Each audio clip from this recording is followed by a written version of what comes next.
Thank you and welcome to today's session. We are grateful to have you joining us today. I am Caitlin Giles McCormick here with the New Jersey Economic Development Authority. Today's session is an informational overview and walkthrough of the Food Desert Supermarket Initial Operating Cost Tax Credit.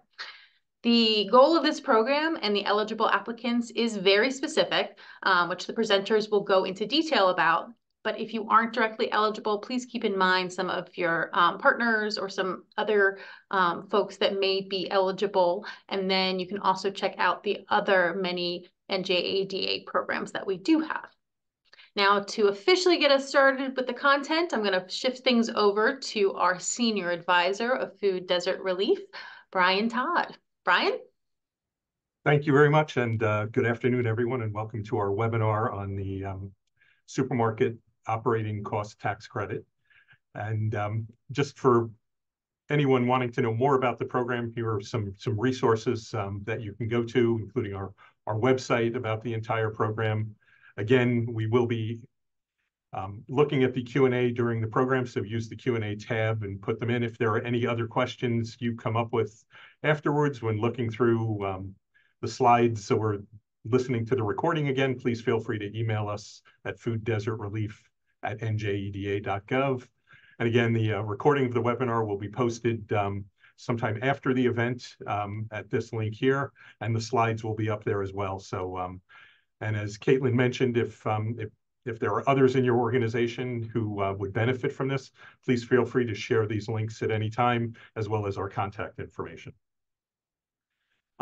First of all, before we walk through the application for the initial operating cost tax credit, we're just going to give a quick review of the program, which came out of the Food Desert Relief Act, which was signed into law back in January of 2021. So we've been working on this program since that time with the idea of development, construction, and sustainable operations of new supermarkets, strengthening community assets by equipping them with the necessary equipment and infrastructure for healthier food options, and to help food retailers respond to the shift in e-commerce, including the Supplemental Nutrition Assistance Program, SNAP, formerly known as food stamps, and the WIC program for women, infants, and children. We're also looking at other innovative and new programs to alleviate food insecurity. The way we came about this is we were allocated $240 million in tax credits over 6 years for these programs. Today, we'll be talking about the tax credits, which are only available for the development of supermarkets, and that's being split into two distinct programs, the project financing gap, as well as the initial operating costs, which is what we will talk about today. And these are only good for the first or second supermarket or grocery store in a food desert community, which we'll talk about in a moment, and some of the other requirements there. And of course, the supermarket would have to be 16,000 square feet or larger. As far as the other programs on here, grants and loans and technical assistance, those will be forthcoming. And of that $240 million, we recently were able to auction off some $15 million in tax credits that we will be using for those programs, which are for many other areas and does not have to be just for supermarket development, but it can be for smaller stores, mid-sized retailers, to cover things like technology, equipment, food security initiatives, and technical assistance. And back when we started to look into the program, we had designated these 50 food desert communities in New Jersey. These are the first 25 here. Along the top, you'll see the rank in the name. On the right-hand side, the next to last column, you'll see kind of the food desert score, which is how they are ranked here. You will see many of the top communities that you would think would probably be here in the top 10, but we do go down. There are communities in every county in New Jersey. I want to point out that the cities that are marked with the asterisk are the entire city, so such as Salem City, Atlantic City, Penns Grove. All of the others are typically portions of the community, so therefore it's Newark South, Newark West. That is not the entire, that's just a portion of those areas, Camden East, Pennsauken, et cetera. Here are the other 25. going from 26 to 50, all the way down to Montague Township in Sussex County. And all of this information is available on the website if you'd like to go back and dig deeper into the methodology and how we came about this. Of the program, I'll go over some of the main features of it. As I mentioned, it's for the tax credits provide for the development and operation of new supermarkets and grocery stores. Applications are open now, and they will be on a rolling basis through fiscal year 2027. Again, they are here to help bolster access to nutritious food using SNAP and WIC. One of the things where want to make sure is that we encourage the longevity of supermarkets after the tax credits end for a lasting impact on food security. So we'll go into what the actual eligibility period is and then the kind of the tail that follows that. Again, we are capped at $240 million over 7 years. As I just mentioned, we did auction off $15 million worth already, so that would bring us down to $225 million, but unawarded credits may be rolled over in that. And because the program began in 2021, we are already, have already rolled over some of those. And then talking about the supermarket financing gap credit for the development, that will award up to 20 to 40% of project costs, which I'll get into a little more detail about. And then the area we'll be talking about today are the initial operating costs tax credit for the operators of the supermarkets, which will provide up to 100% of operating costs, capped at the operating shortfall, which I'll explain in a little more detail. Something important to remember, whether you're looking at the financing gap portion or the operating shortfall, to receive both tax credits for a single store, both applications will have to be reviewed and approved at the same time, because we'll be matching the financial information from one against the other. Of course, that doesn't mean they have to be submitted at exactly the same moment, but within a reasonable period so that we can compare both, and it'll reduce the need for reaching out for additional information and questions as we move forward. Who's eligible for the program, no matter which one, whether it's the financing gap or the operating gap. Again, it's the first or second supermarket located in a food desert community. It has to be that without the tax credit award, the project is not financially feasible. Talking about the longevity, again, the project will be open for 7 years, as would be evidenced by a feasibility study. And our hope is that it will be economically viable by the 7th year, if not before. Costs have to be reasonable and in line with industry standards. The financing gap or initial, there has to be a financing gap or initial operating cost shortfall has to exist. Prevailing wage and affirmative action is required on construction and equipment installation. And then again, the supermarket will have to accept SNAP and WIC. And 10% of the retail space will have to be dedicated to fresh and or frozen produce. Also, based on feedback we got from many communities, applicants will have to commit that the supermarket will hold at least one community listening session annually to get feedback from the community. And for the financing gap tax credit only, except for demolition and site remediation, construction cannot have commenced before the application, before you apply. As far as the first and second new supermarket is, it's up to 2 per food desert community. It has to be a minimum of 16,000 square feet, at least 80% of the space occupied by food and related items. Again, construction cannot have started previously. Construction could not have started after January 7th. And if rehabilitating the rehab has to include replacement of 2 major systems impacting 75% of the square footage, and the cost must exceed 60% of the fair market value. So if there is an existing supermarket that's going to experience a major rehab, that would be eligible. Designations of the first and second are based on the date of approval of the tax credits, not on the date construction or rehabilitation began. And then as we move ahead, stores must continue to meet the milestones set by the authority in order to retain these designations. Looking at the eligibility and commitment period, as I mentioned, we're looking for it to be economically viable over 7 years. So for the financing gap tax credit, the eligibility period is 4 years, followed by a 3-year commitment period. For the operating costs, would be eligible for the first 3 years and then a 4-year commitment period. Both tax credits start when the supermarket is open to the public. And again, after the tax credits end in that eligibility period, the supermarket must continue to meet the requirements that we've just gone over until it has been open for 7 years. For compliance, as far as what would put someone out of compliance if you were disqualified as a SNAP or WIC vendor, clearly if the store was no longer a supermarket, if it wasn't operating on a full-time basis, you didn't follow through with dedicating 10% of the retail space to fresh or frozen produce, or hold an annual listening session. What that could result in is a delay in receiving tax credits, a full or partial forfeiture, or a full or partial recapture of those tax credits. Now we'll look at first the one that we'll be walking through the application, the supermarket initial cost tax credit.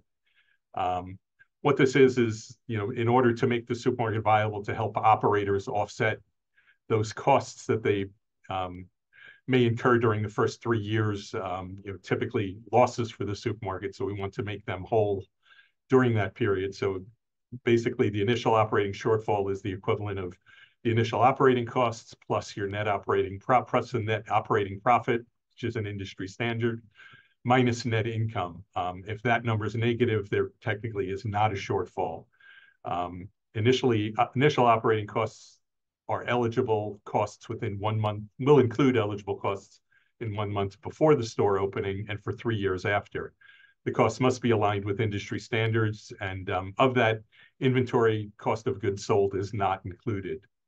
We're looking at the net profit after taxes other than income tax, and the net operating profit is calculated as a percentage of sales based on industry standards. Again, it does not include the net income is after cost of inventory. And then the award size is calculated as the lower of the initial operating cost shortfall. So for the first new supermarket, it would be up to 100%, and for the second, 50%. How will this play out as we move ahead? The administrative review and application checklist is here. This is not does not include everything, but all of the key points are here. That the online application has to be complete and all forms are signed. Clearly verified that the site is in a food desert community. I suggest before anyone apply, go to our website, look at our map, where you can type in the exact address that will tell you whether or not the location is in a food desert community. You'll need a letter of support from the governing body or of the municipality, project description, a market feasibility study by an independent third party covering the eligibility period and commitment period, thus 7 years. Breakdown of usage and square footage, such as a planogram to show exactly the floor plan of the supermarket. Verify that you have a commitment to accept SNAP and WIC. You'll have to have an acknowledgement by a prospective landlord that the applicant will operate the supermarket or grocery store, in a binding agreement between the landlord and operator. If there are applications for both a financing, gap and operating cost tax credit, as I mentioned, both must be reviewed and approved at the same time, and financial information submitted must match on both sides of that application. And if an application for only one of the 2 credits is approved, a later application will not be accepted. So you cannot do one expecting to do another. They have to be done in tandem. And these are the fees that will be required, broken down for a supermarket with less than 20 million in anticipated sales or over 20 million. Fairly straightforward, $2,500 for an application fee. I won't go through all of these. The last 3 are transfer fees if the property were to change hands, and then for major or minor modifications. The total for either without those modifications or transfer, which would be may happen, but we're not considering to be part of the basic application. would be 27,500 for a supermarket less than 20 million and 55,000 for one more than 20 million. Shortly, Riley Edwards will be walking through that application page by page, but just so everyone's aware of the supermarket financing tax credit, which would be if you were applying for both, would be have to be applied for in tandem. For this one, again, supermarkets would be developing and opening a supermarket. You would have to contribute at least 20% of the total development cost as equity. You have to make all good faith efforts to raise additional capital, and the award amount is based on a calculation involving a financing gap, reasonable and appropriate rate of return, and other factors. And again, to receive both, you would have to apply at the same time. For the financing gap tax credit, an agreement between the owner or operator of a supermarket and one or more labor organizations will make the will allow the developer to get up to that 40% or 20% amount for the second supermarket. That would be a participating labor organization, and its members agree to refrain from picketing, work stoppages, boycotts, etc. And the business agrees to maintain a neutral position towards unionizing. A labor harmony agreement is voluntary unless the state has a proprietary interest in the process. Applicants for the financing gap tax credit, as I mentioned, will be eligible for the maximum cap on their tax credit only if they require a labor harmony agreement for the supermarket operator, or a collective bargain agreement will be accepted in lieu of that harmony agreement.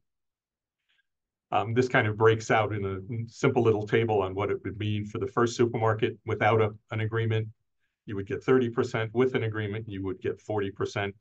And it would be those would be halved to 15% and 20% for the second supermarket. Looking at that, these are the additional fees that would be for the development. Again, for project, this is based on project costs, not the sales of the supermarket, such as in the operating tax credit. So for these fees, similar for less than 10 million, 2,500. For more than 10 million, $10,000 is the application fee. Again, transfer fees, minor modifications, major modifications. Without those, the total would be 30,000 for a less than $10 million project, and 110,000 for a project more than $10 million. And now I will turn it over to Riley, who will walk you through the application step by step. And please feel free to use the Q&A tab to submit any questions, and look forward to answering those. All right. Hi, everyone. Brian and I are playing a little bit of musical chairs today, but happy to be here to walk you through the application. A lot of the pages of the application are standard required pages in every EDA application, so I won't dwell on those. They're a bit more straightforward, and I'll spend more time focusing on the pages that are specific to this program. But if you have questions about anything in the application, then you can reach out to that email address Brian showed at the beginning, the fooddesertrelief@njeda.gov. And I believe we'll have contact information for customer care later in here as well. They can help with the application portal and other aspects of the application. So I won't walk through these first few in detail, but we've got some slides in here for you to refer to about how to sign into the application portal, how to register for an account if you don't have one already. Again, registering for an account is only the first step. Make sure that you don't stop there, but that is a prerequisite to be able to continue with the application. You may find during that process that your email address is already in the system. So if you do get this pop-up that says the email address is already in our system, then you will need to get an invitation code instead of registering for a new account. And then you'll get an email with that, and you'll be able to redeem that invitation code and register from there. If your email is totally new to the system, then you'll go through the process laid out on this page of registering, providing your contact information, making sure that your email address is correct. And then you'll have a profile. You'll confirm your email address, and go back to the portal to begin your application. Again, the customer care phone line is available to assist anybody who's having trouble registering for an account or generally using the application portal. So this is the sort of homepage of the application portal. You'll see the URL is programs.njeda.com. I believe it's also available at .gov. We recently shifted our URLs. And the link for this program is all the way at the bottom of the page where it's shown here. It says Food Desert. And that'll lead you to the landing page for both the tax credits under this program. As you start the application, we've got some information up front giving an overview of the program, much like what Brian just walked through. And then you'll see two blue buttons at the bottom, one to apply for the supermarket financing gap tax credit and one to apply for the initial operating cost tax credit. So given that's the program we're focusing on today, that's what you would click. It would bring you to another page shown on the right-hand side of the screen here. With some information about receiving language assistance if you'd like to work through the application in a language other than English. And then to move forward, you click the blue Create button to start an application. Also, if you're returning to the application portal and you've started an application partway, once you get to this page, you'll see at the bottom your application will be listed under that blue header that says Common Application ID, applicant organization name, etc. That'll list applications that are in progress. The application starts with questions about whether English is your primary language. If you choose a language other than English, you have the option to be provided an interpreter in your native language. And then from there, the next few pages are really related to contact information for various individuals involved in the application. The primary point of contact is typically the person filling out the application, but then we ask some supplementary questions to determine if that person is also an authorized representative to submit the application on behalf of the company, whether the CEO is a separate individual, and whether the primary point of contact should be the media contact, or whether, again, that would be a separate contact. So if there are separate individuals for any of those purposes, then there will be additional pages for you to fill in contact information for the authorized representative, for the CEO. If you are working with a consultant on the application and would like to provide their contact information, you can do that as well. Just keep in mind that communication from EDA about the application will go directly to the applicant, and the consultant may be CC'd, but the communication won't go just to the consultant. If you'd like to put in contact information for legal counsel, you are able to do that on this page as well. That may be something that comes in handy sort of further in the process when it comes time to look at approval letters and agreements and such, but this way that information can be in our system. Similar with an accountant, put in contact information there, and immediate contact. If the primary contact on the application is not authorized to communicate with the media, then you can put in the contact information here for your PR representative or press secretary or whoever would be the appropriate person there. Once we've got through all the contact information for individuals, we get to some basic information about the applicant: company, name, doing business as, the entity type of the application. Is it an LLC, a C corporation, etc.? When the entity was established, its mailing address, and then documents showing its formation as the type of entity that you indicated, and tax ID numbers, phone number, website, and a high-level description of the company. All pretty straightforward information. And then the page wraps up with asking for the applicant's NAICS code, the North American Industry Classification System. We would anticipate that most of the applicants, or most of the eligible applicants for this program, would be in the NAICS code for supermarkets and grocery stores, which I believe starts with 445. So if you click on the question mark there and then search with some keywords, you'll be able to pull up the appropriate NAICS code. Just want to make sure that that matches what's on your most recent business tax filings. You also need to get and submit a New Jersey tax clearance certificate, which shows that the organization's in good standing with the Division of Taxation. And there is an online portal for businesses to request that. And then if the applicant is involved in religious activities or is religiously affiliated, there is one additional form that needs to be filled out, and there may be some additional follow-up questions during the review process. And lastly, on this page, some questions about past assistance that the organization has received from EDA. And that wraps up that part of the application. And then we get into some more specific, more questions that are specific to this program, as opposed to being standard across all EDA programs. We collect the headquarters address if it's different than the company's mailing address, just so that we have both of those on file. And we know that new supermarket projects may not be as simple as just having one organization that's doing everything. So we provide a text box here on the right-hand side of the page. You'll see where applicants can describe all the entities and organizations that are part of the team making this happen. That might include subsidiaries, parent companies, affiliates, co-applicants, and that gives an opportunity to sort of explain how all of those are related, which helps us parse through the information you provide.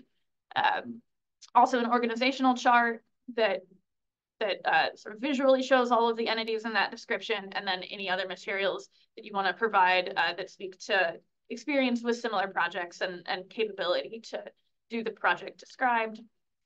The following section asks some questions about ownership, whether there's any individual or entity with 10% or greater ownership of the company. If you answer yes, you will click the Create button. In the top right there, you'll see that, and then that'll pop up this window at the bottom, which asks for the percent ownership stake, the entity type of the owner, and their legal address.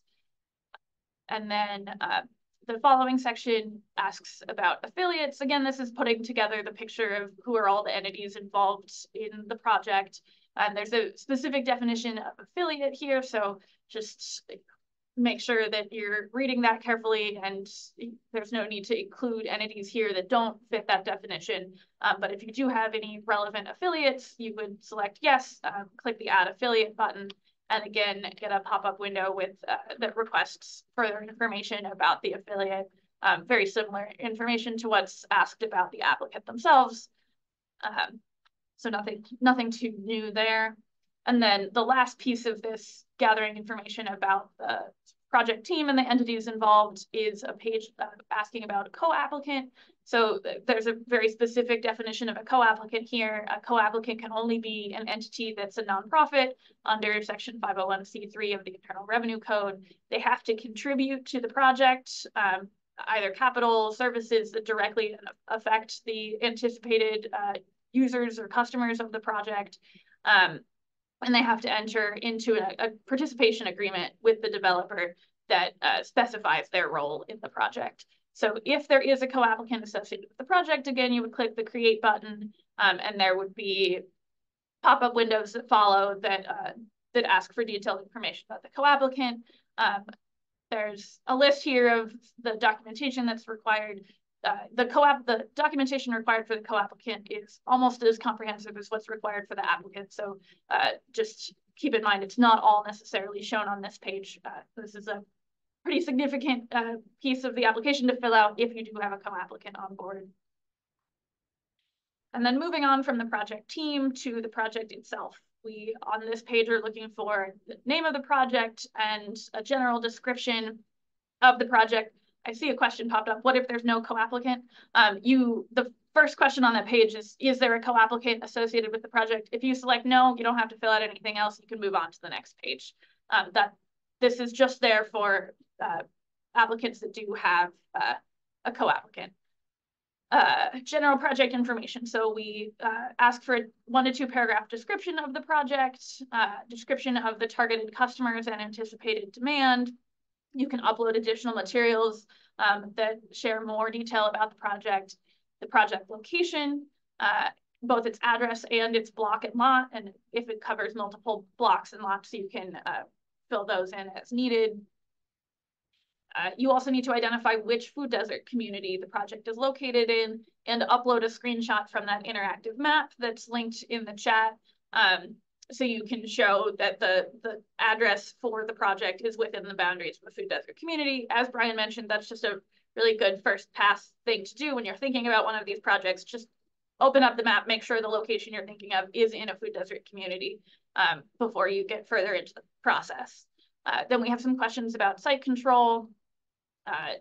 Some of these follow-up questions differ depending on how you answer the earlier questions, but just trying to make sure that we have contact information for the owner of the property and understand that if the applicant's not the owner, what form does their site control take? If they're not the owner, are they intending to acquire the property? And if they are, then they need to upload a letter of intent or documentation evidencing that they have site control in some other way. And then lastly, we asked some questions, general questions about the project, the projected number of permanent employees. So this doesn't include construction employees during the development phase, but full-time and part-time workers at the supermarket, and the square footage of the store. As Brian mentioned, the minimum square footage to be eligible for this program is 16,000. So keep that in mind. And then we ask for documentation of the layout of the store because there are several space-related eligibility requirements. There's that 16,000 square foot minimum. At least 80% of the square footage has to be occupied by food and related products. That doesn't include alcoholic beverages and related products.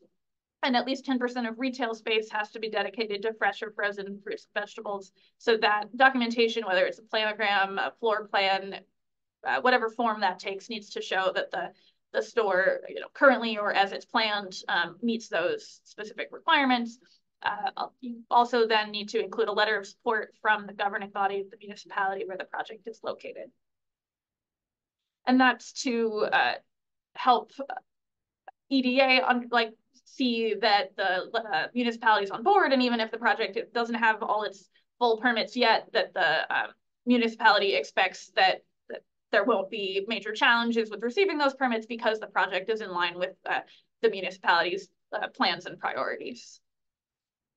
After that page, we get to one about building eligibility, where we first ask whether the project is new construction or rehabilitation. If it's new construction, then we need the construction start date. Obviously, if construction hasn't started yet, an estimated date is fine. This is really here to flag that if the project started construction prior to January 7th, 2021, you will not be eligible for this program. And you should not continue with the application, but projects that started construction after that point are eligible for the initial operating credit.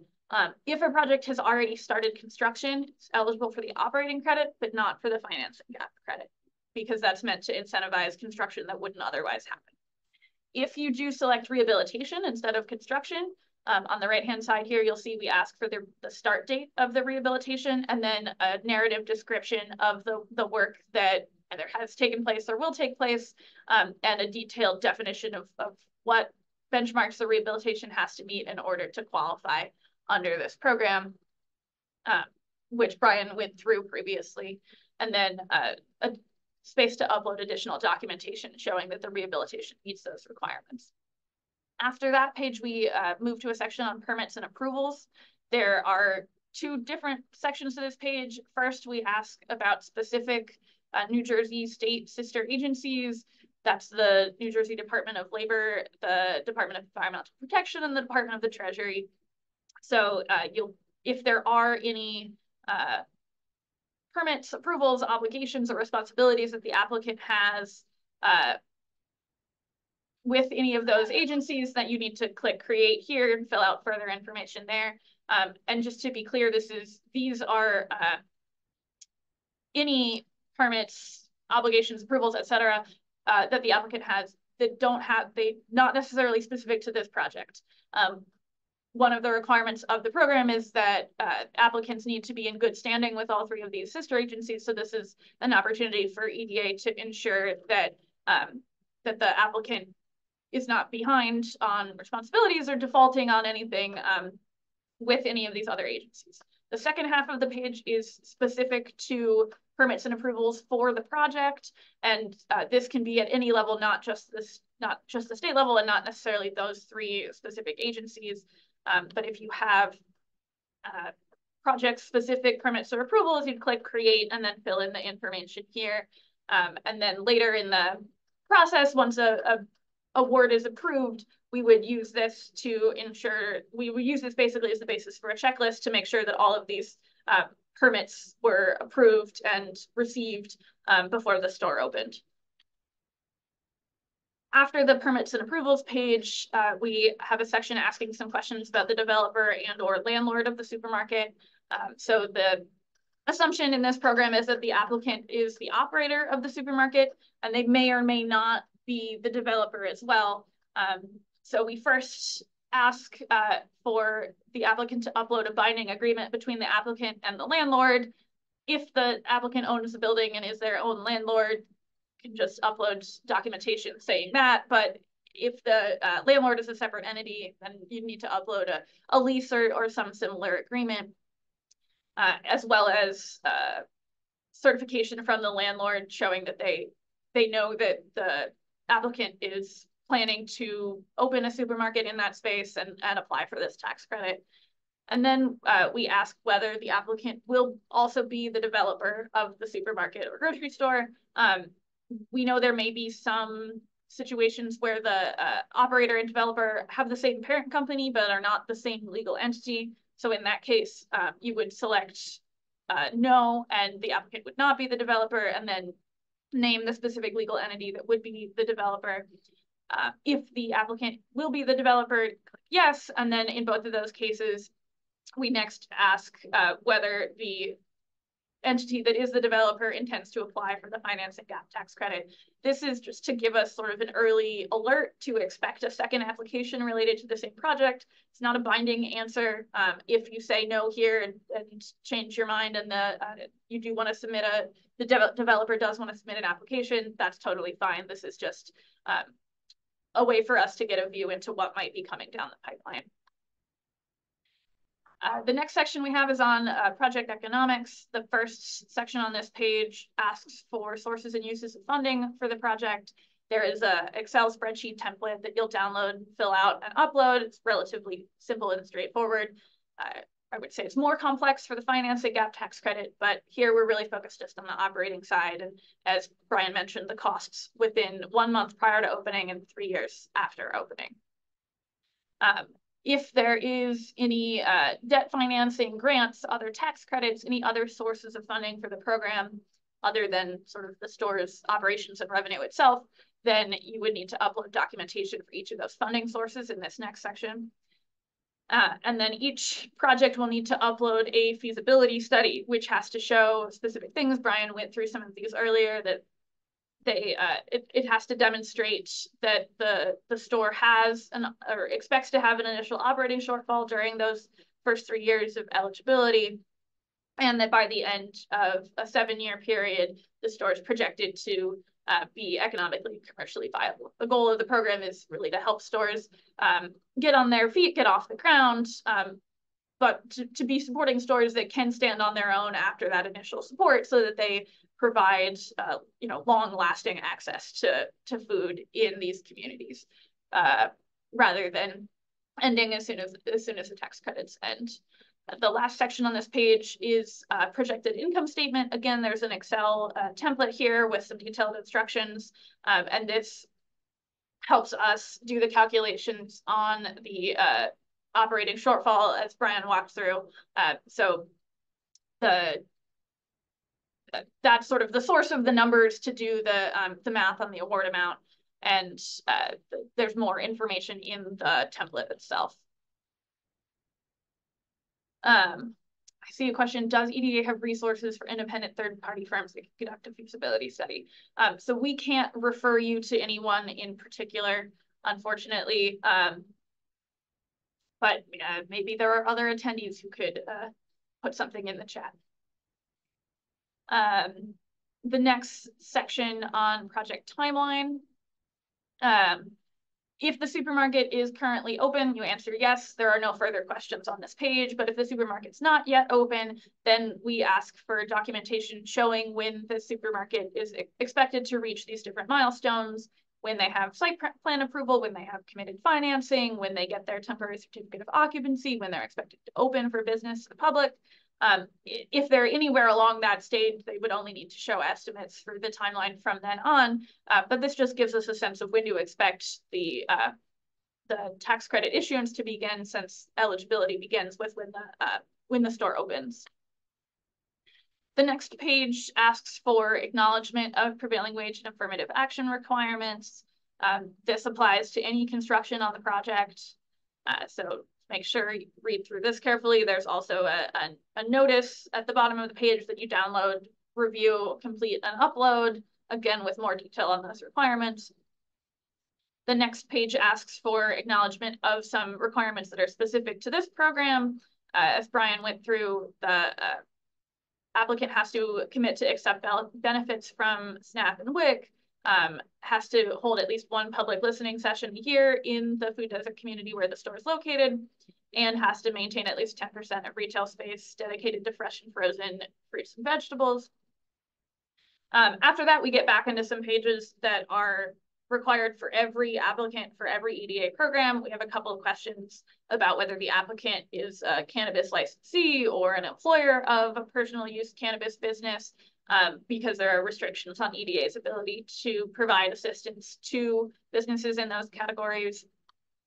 And then we have some questions that ask about diversity, equity, and inclusion.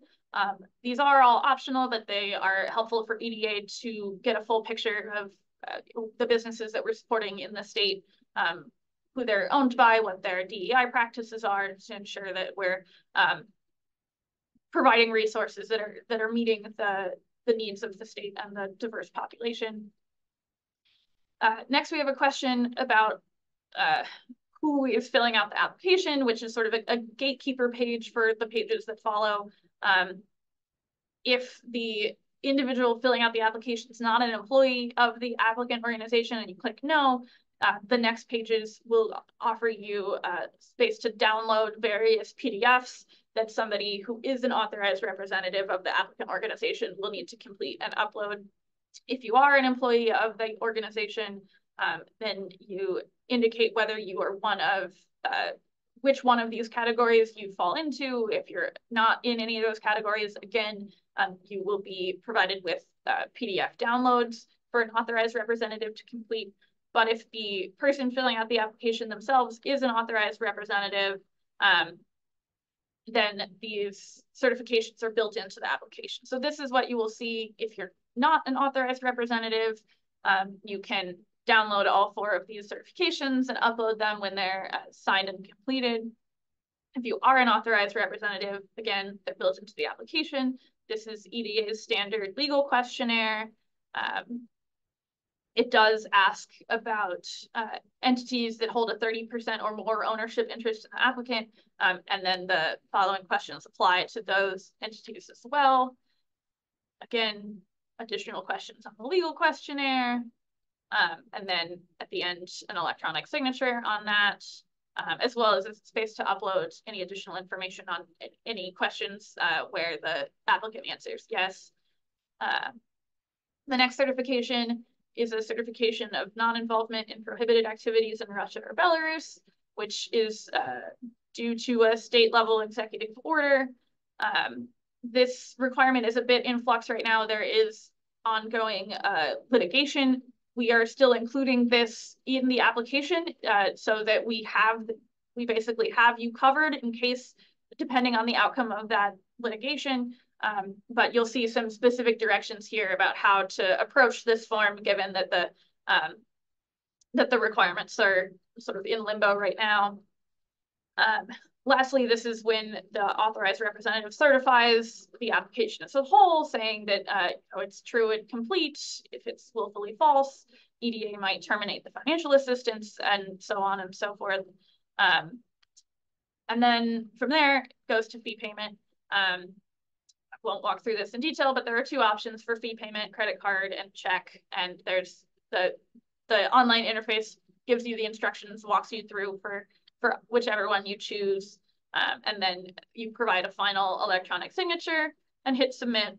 If you are, whether you're paying by credit card or by check, the application is not considered complete until EDA has received the application fee, because that's a part of the package that constitutes your application. So just keep that in mind. If you've put a check in the mail and haven't seen any movement on your application, we're waiting until we receive that before we can kind of open that file. And then you'll get a confirmation page after you've submitted, confirming that we've received your application, giving you your confirmation number, or your otherwise known as your common application number, down at the bottom, starting with CAP and followed by some numbers. And that's sort of the number that we'll use to identify your application throughout the process. So good to save that. And from there, if you want to apply to other EDA programs or look around some more, you can go back to the homepage. But at this point, you have completed your application. Congratulations. It's a big undertaking. And we will be eagerly reviewing it and reaching back out and following up to get all the information that we need to see if you're eligible and calculate the award appropriately. Do we have any more questions from folks? Feel free to put them in the Q&A. I know we talked through the ones as they came up, I think. But we are ahead of time here, so we can stick around for a few minutes and see if folks have other questions to put into the chat, or I'm sorry, the Q&A, and then we can address those from there.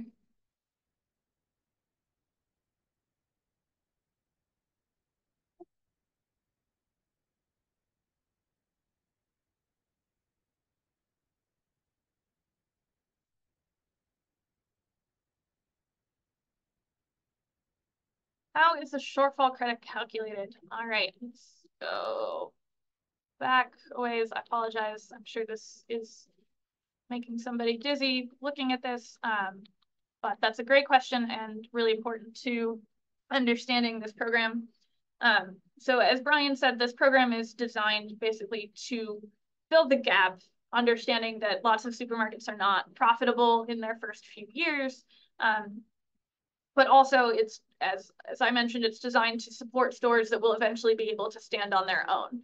So it's sort of a balance between those two things. So what we're looking for is what the costs of the store are in that eligibility period, what a standard reasonable operating profit is for that period, and then what the income of the store is. And basically, if the income of the store is not high enough to cover those costs and provide that reasonable profit, then the store has a shortfall. And the program can provide a tax credit that covers that shortfall up to 50% or 100% of initial operating costs. I will caveat, we're not anticipating seeing stores that can both show with a feasibility study that they will be able to be viable by the end of 7 years and also need 100% of operating costs subsidized through a tax credit for the first 3 years. That's really an upper limit. We're anticipating that the shortfall itself is much likely to be lower than that, and that serves as the functional cap on the tax credit. When we post these slides to the website, we will have a couple of additional slides in there that give you an example with numbers of how the shortfall would be calculated.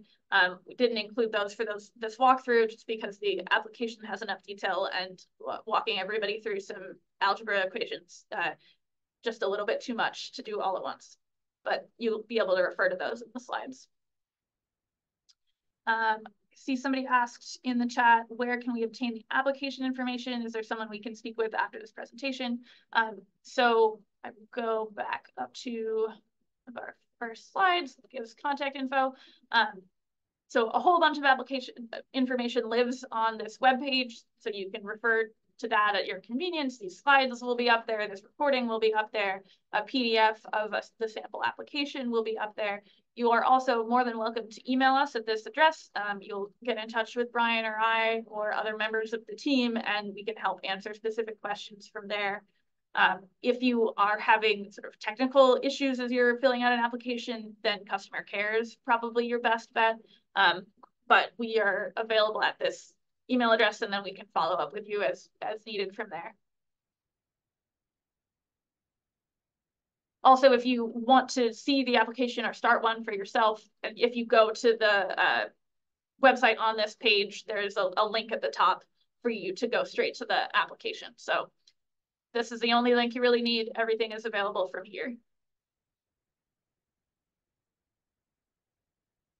Is the credit just for new build projects, or can it apply to projects that are converting an already standing building to a grocery store?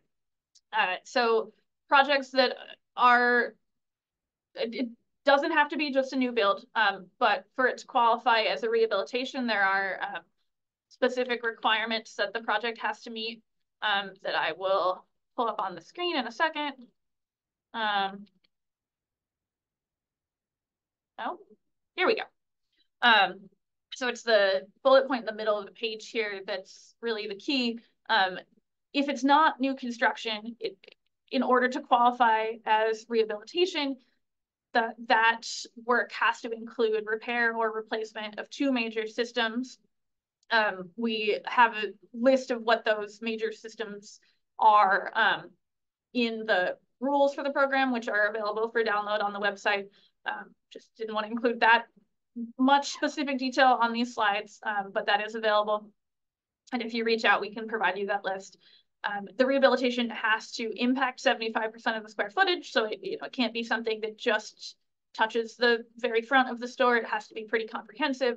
It also has to be sizable in cost. The cost has to be at least 60% of the fair market value of the store after rehabilitation. So these aren't just cosmetic changes. These are really significant retrofitting or renovation, rehabilitation. So hopefully that gives you a good sense now. I think we got another question in the webinar chat. I'm having trouble viewing it. Brian, could you read out the last? Actually, it's just he's asking us to email him information. Sorry. All right, we can certainly do that. Yes, yes. Yes, now that all of you have registered and attended this webinar, we'll make sure that you're on the distribution list for any other updates about the program, as well as when we schedule a second webinar that is specific to the financing gap tax credit. So if you are a developer, more on that side of the program, that's the tax credit that you'll probably be most focused on. But everybody who signed up for this webinar, will make sure you get information about that second webinar walking through that application for the financing gap tax credit, and that should that webinar should occur in the next month or so.